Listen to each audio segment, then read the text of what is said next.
समाने काला तितर बोलिया चिट्ठी बदली चढ़ी सो काला तितर बोलिया ना कर आया दिल दा जानी ना कर आया दिल दा जानी नाम दुख सुख बोले नी दिल बाते होए हाय नी दिल बाते होए हाय नी। एक मिनट है। मैं उनसे ये रिक्वेस्ट करता हूँ कि स्टेज पे आप प्रॉपर जो उन्होंने बुलाने हैं वो उनको बुला लें।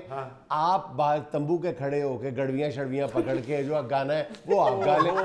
चले आपको भी दो चार पैसे मिल जाएंगे। ਤੁਸੀਂ ਸਮਝ नहीं रहे बेटे ਉਹਨਾਂ ਦਾ ਲੱਖਾਂ ਰੁਪਈਆ ਲੱਗਣਾ ਏ उनके लिए आपको चंद पैसे देना कोई बड़ी बात नहीं, दे देंगे। ਪੁੱਤਰ ਉਹਨਾਂ ਨੂੰ ਦੱਸੋ ਐਦਰਾਓ ਵਾਲਾ ਗਾਣਾ ਸੁਣਾਓ ਜੀ ਉਹ ਰਾਤੀ ਜਿਹੜਾ ਫੰਕਸ਼ਨ ਸੀ ਜਿਹਦੇ ਤੇ ਹਜ਼ਾਰ ਦੇ ਨੋਟ ਕੱਢੇ ओ साडे यार ने बन ले सेरे ओ साडे यार ने बन ले सेरे रौले पै गए ने चार चुफेरे ते चौका विच पैर रुटिया ते चौका विच पैर रुटिया ओ साडा यार अखां दा तारा ओ साडा यार अखां दा तारा एक मिनट और बस कर और सड़बान ते चौका विच पैर रुटिया। रुक जाए। अच्छा बहुत ये मैंने कब कहा कि सेरे बांधने, ये किसने, आपने खुद ही लाड़ा शबाला पूछ तो लेंगे फंक्शन क्या है।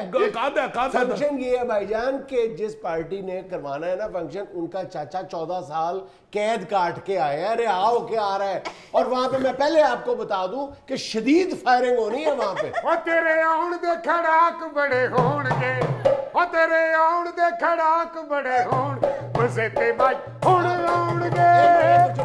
हाँ जी, करना फंक्शन। नहीं ਉੱਥੇ ਫਾਇਰਿੰਗ ਵੀ ਹੋਣੀ ਜੇ हाँ जी, ਉਹ ਤਾਂ ਫਿਰ ਤੂੰ ਇਕੱਲਾ ਹੀ ਚਲ ਜਾ, ਮੈਨੂੰ ਘਰ ਹੀ ਰਹਿਣ ਦੇ। ਨਹੀਂ ਤੇ ਇਹਨਾਂ ਨੂੰ ਹੀ ਬੁੱਕ ਹੋਣ ਦਿਓ ਹੋਰੇ ਕਿਸੇ ਇੱਕ ਅੱਧੀ ਗੋਲੀ ਅੱਗੇ ਆ ਹੀ ਜਾਣ नहीं हम भी जा रहे हैं। ही कर लांगे। ਐ ਕਰ ਲਓ ਜੀ ਬੁੱਕ ਫਿਰ ਇਹਨਾਂ नहीं नहीं हम तो वो नानी के घर जा रहे हैं हम तो।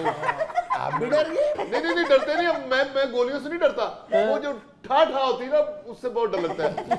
हुड़ होती है ना आवाज ठा ठा, वो फिर ले ही आगे पीछे हो जाती है। ਉਹਨਾਂ ਨੂੰ ਪਸੰਦ ਹੀ ਤੁਸੀਂ ਹੋ ਨਾ ਤਾਂ ਤੁਹਾਨੂੰ ਬੁੱਕ आप बड़े जोश से कह रहे थे मोटू मियाँ कि मैंने जाना है मैं जाऊंगा। एक्चुअली मेरे सेक्रेटरी ने अभी मुझे बताया कि उस दिन मैंने कतर में जाना है फुटबॉल का मैच देखने। ओ या अच्छा।